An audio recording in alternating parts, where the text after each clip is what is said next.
do this part 2. Part 2, part 2, part 2, part 2, part 2, part 2, part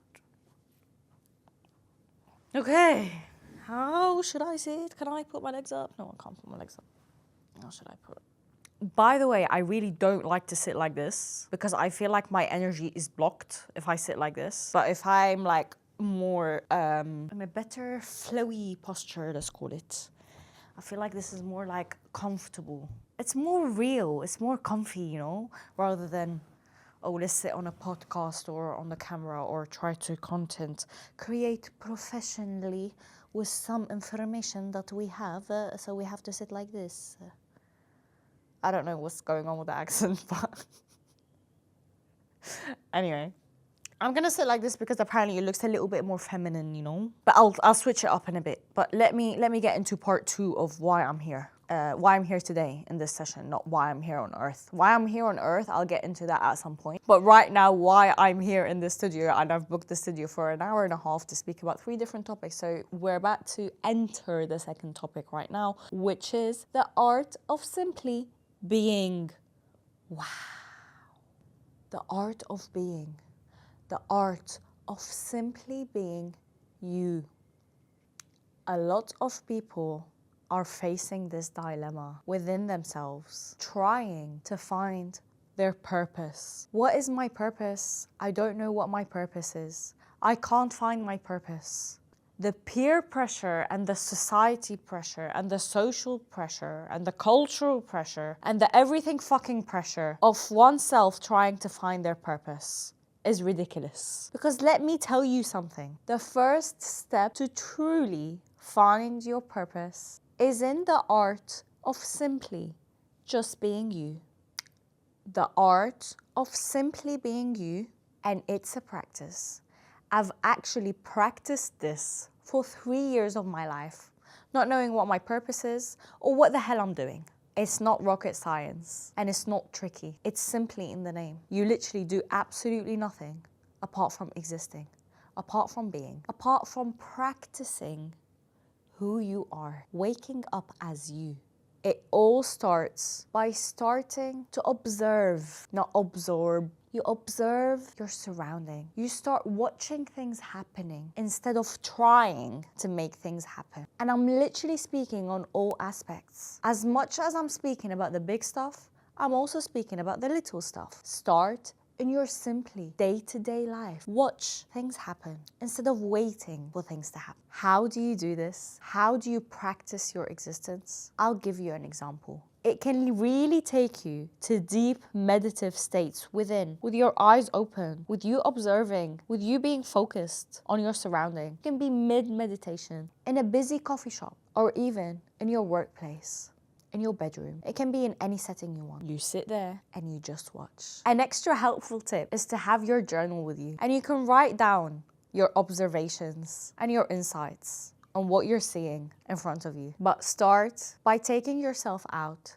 to a coffee shop. Sit with no phones or distractions, no music, just you and yourself. And watch your surrounding. Watch what people are doing around you. Watch the waiters, the street noise. Open up your senses to see what you may receive and what's there for you in that surrounding. Where is your awareness? How is it shifting? What's calling your attention? And what's distracting you? What's irritating you? This is practicing your being, activating your senses, disconnecting to connect with who you are in that moment, in that surrounding, bringing your focus forward, inward and outward at the same time. And simply take that coffee shop example and start doing it in every single aspect of your life, day-to-day life. From the moment you wake up till the moment you sleep. Bring some awareness to who you are. Bring some awareness to your day. Start practicing your senses, activating who you are on a sensual level. What you feel. What do you not feel? This is the art of knowing you. The art of practicing being. The art of slowing down. Deep inhale and even deeper and longer exhales. It all starts with intentions. When you have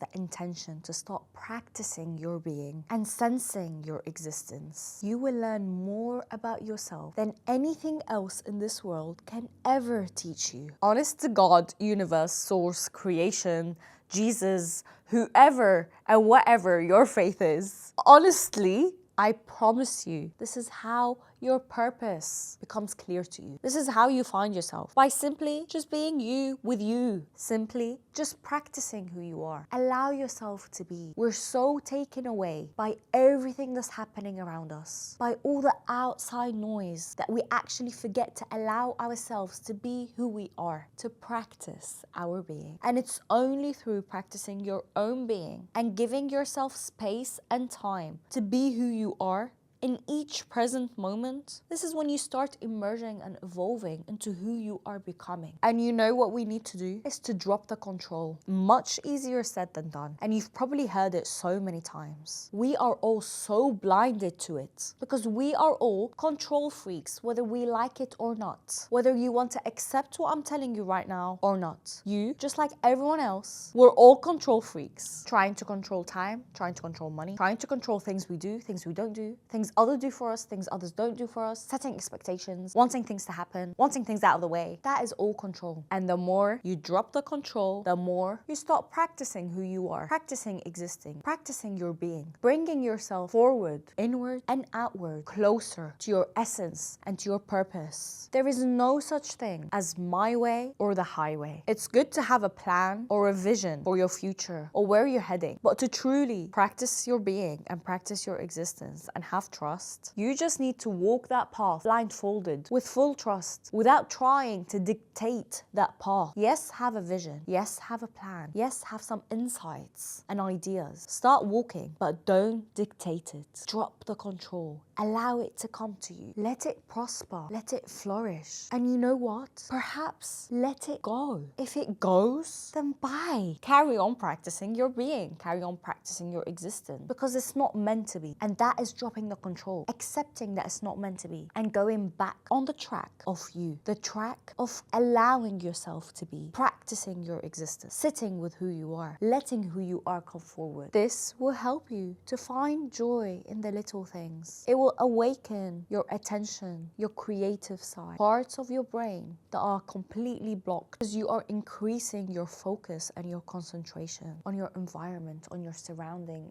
internally and externally, outwards and inward, above and below. And you know what? When it comes to your visions and where you want to be and your self-growth, don't go with the flow. Make bold moves, loud moves, big decisions. And to really drop the control, do not set expectations on your actions. Do not set expectations of outcome on the actions you take, on the decision you make. This is the art of detachment, the art of simply being you, and the art of practicing your existence and just being is really linked to the art of detachment. You will reach a certain level of you practicing your existence that will ultimately means it's also you practicing the law of detachment. The highest level of you practicing your existence and being who you are is also the highest level of the law of detachment, because being who you are in the moment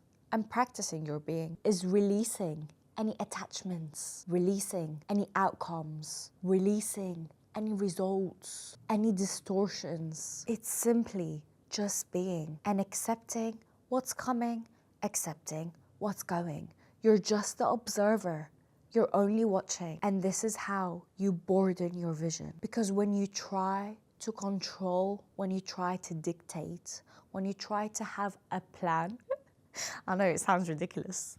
What the hell is a plan? It really limits your growth. It stops your blessings. But when you have a vision with detachment and trust, it allows more flow into your life. It really helps you and unlocks and allows you to start receiving effortlessly, easily, with ease and grace.